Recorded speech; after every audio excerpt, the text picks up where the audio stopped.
Hello everyone, it is May 22nd. I thought I'd finally show off the new tractor. It's a 1979 case model 2870. As you can see, it has rather large rims and tires on it for what it is. It came on 20.8 34 tires. It's a 34-inch rim. I got these rims from a wrecker and I had them sandblasted and painted. These are a 38-inch rim. And I put on new C-Act Farm Max, which is the same as a BKT, 20.8 38 tire. As far as I'm concerned, it's a monumental improvement over what was on it, in every conceivable way. I wasn't able to use it for the anhydrous this spring. It had a number of oil leaks, hydraulic oil leaks, engine oil leaks, brake fluid, which is actually the ATF in this thing, and the air conditioning wasn't working. But I had the case dealer out yesterday to help me work on it, and it's ready to rock and roll now. Its first attempt at field work for me will be pulling a 60-foot Bourgault 7200 heavy harrow. And the ground is pretty wet, just judging by all the puddles around. It's been raining on and off here for days. For, I don't know, maybe 5 days. I'd really like to start seeding. We're into May 22nd, but I've been having issues with this tank. Last fall I used it to band fertilizer, and I had issues with the calibrating and the accuracy of the rate then. So I had assumed the transmissions were on the way out. I brought it into the dealer this spring in about March, and they said they opened up the transmissions and they said one was no good and they replaced it, and they said they opened up the other two and the other two were good. Well, the other two, they never opened up. There's still paint on the threads. So I went and filled up and calibrated here a couple days ago, and it still won't calibrate. The rate is all over the map. It's not even within 20% of the target. It is totally sporadic. So when I do finally have a chance to get this unit rolling, I don't think I have any choice but to run probably 24 hours a day, or I'm going to be seeding into June. Plan is I'll run the 12-hour night shift and get my father to run the 12-hour day shift, and maybe then we'll get done before June. It's the new drill. It's a 42-foot 5710 on 7-inch spacing. Changed over all the secondary towers to the modern dimpled ones, changed over the primary tower to a modern 6-inch dimpled, put on all new openers, replaced a half a dozen hydraulic hoses, replaced some tires. Should be ready to rock and roll. Right now the only bottleneck is the tank. But the dealer is coming out today from Humboldt, and hopefully they're able to rectify it. It's a little more of a view of the new tractor. I'll climb up in the cab and give another look. And I am totally enamored with this thing. Hopefully it works all right. Here's a cab tour of this old beast. Pretty primitive gauges. It's mostly idiot lights across the top there. 12 speeds. Top speed of about 16.5, 17 miles an hour on these bigger tires. 4 hydraulic remotes plus PTO. New radio with hands-free calling.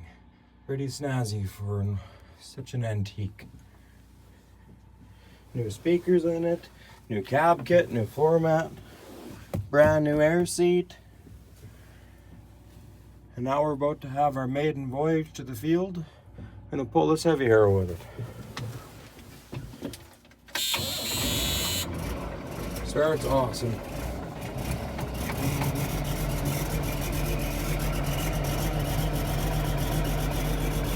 So to warm up for a bit here and make sure the harrow's lifted up. Make my journey to a piece that we call Jurgensen's.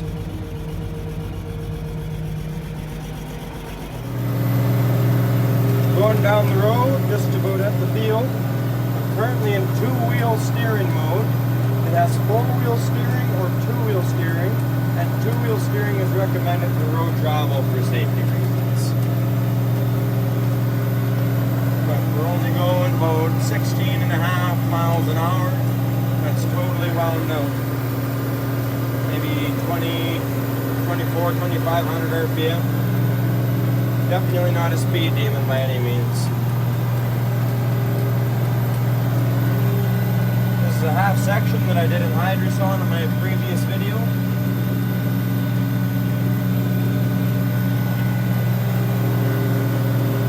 Bring you back when I'm in the field. Doing the perimeter of the field, going about 8 miles an hour. 2870 has her snoot full. Doing about 2,000 RPM. The harrows are stood up really quite aggressively, so they're really moving a lot of dirt. Going in the ground a couple inches. Good load for this tractor. Not too much of a load, but it's a good load. It's reasonably quiet in the tractor, and sitting here in the tractor cab for something that's from 1979. Speed bouncing around 8.2, 8.5.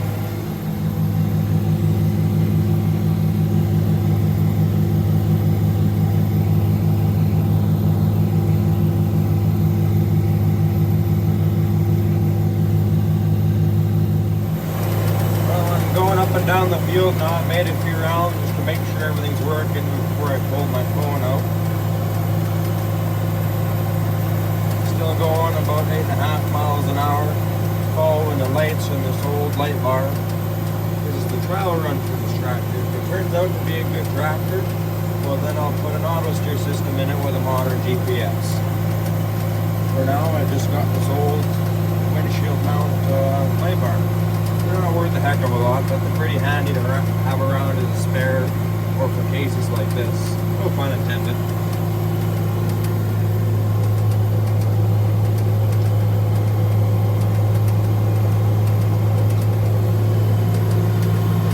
About a 45-degree angle across the furrows. It's reasonably rough, but still smoother than expected. These tractors aren't known for being particularly smooth riding, given their short wheelbase. That is a large rock that I ripped up with the chisel plow. I have to come back and find that one with the stone picker.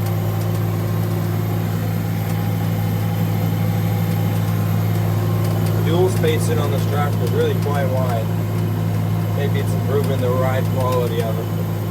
Sure makes it feel like a much larger tractor than it is.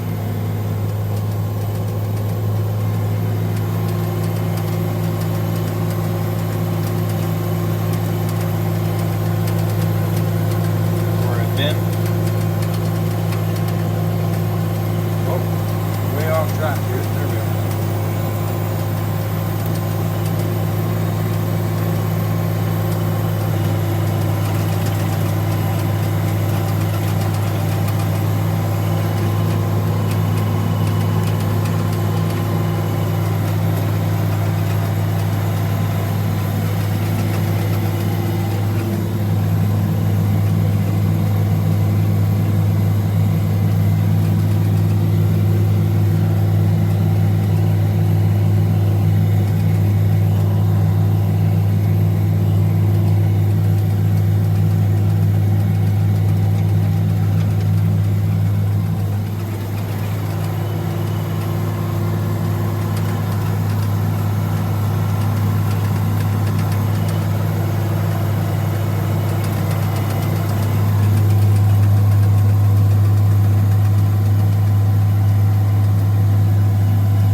Got 1/4 harrowed with the 2870.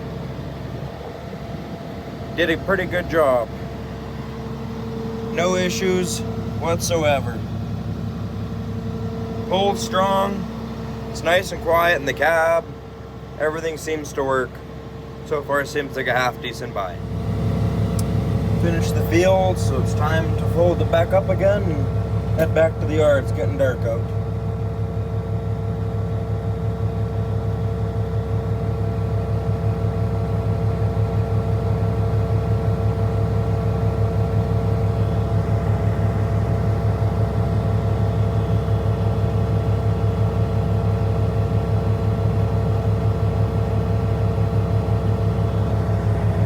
The hydraulics on this whole tractor are definitely slower than my other tractors.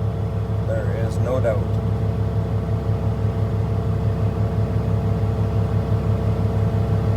Takes all of 5 seconds to fold this harrow with the case magnum. But what do you do? It's old.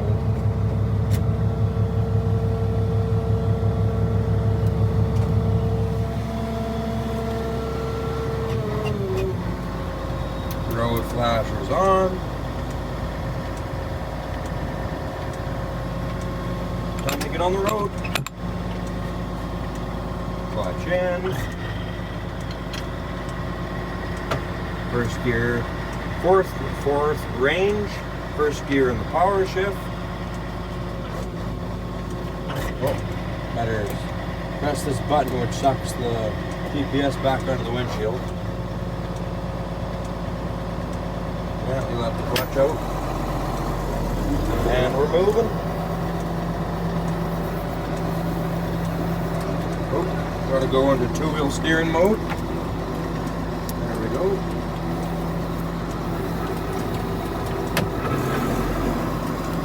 Just grab second gear on the power shift.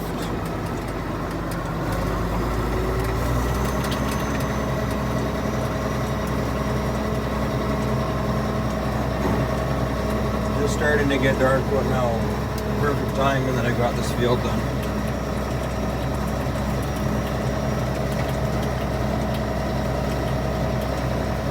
I'm gonna drive on the grass rather than on the mucky road allowance.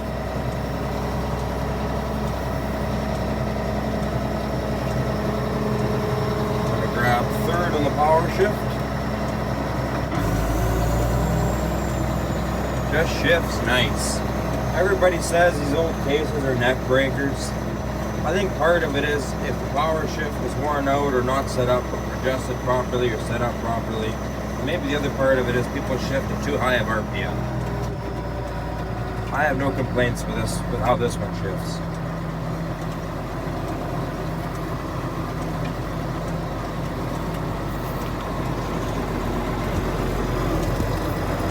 Oh, just to put her in the ditch. Things turn slow at lower RPM. I guess that's a complaint. Steering is kind of slow and heavy at low RPM.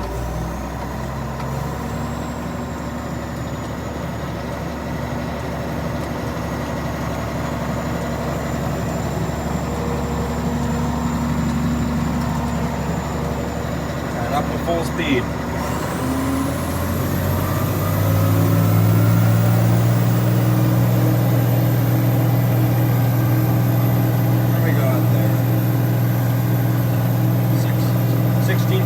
Miles an hour, 16.8. Could be worse.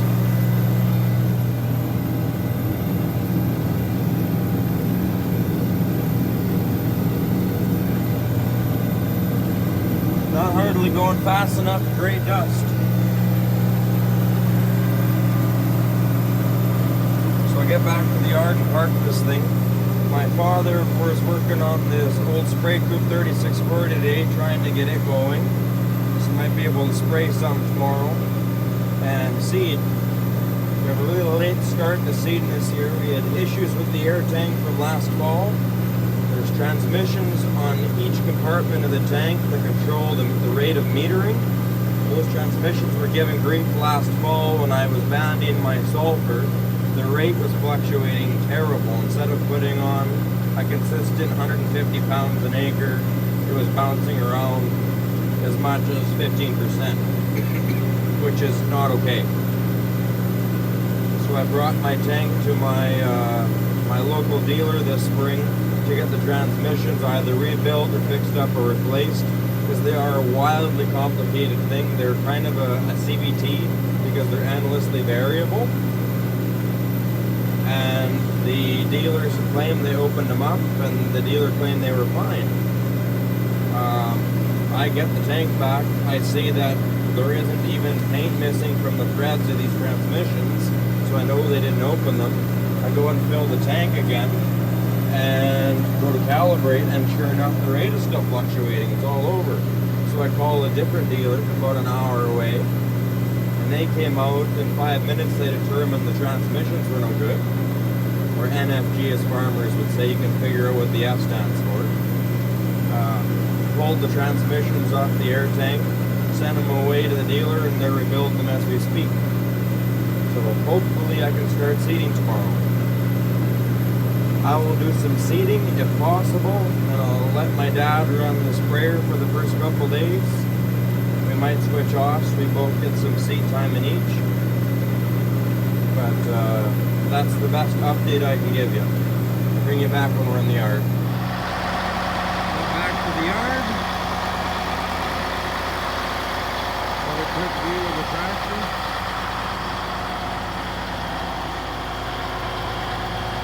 That is a nice sounding motor.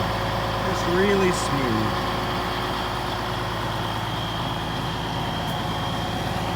It's proven to be a half decent tractor, at least for the first quarter.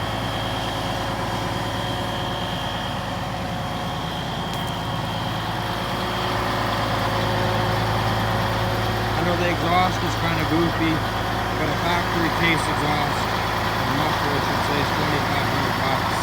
And the American is $400. So it's just as good.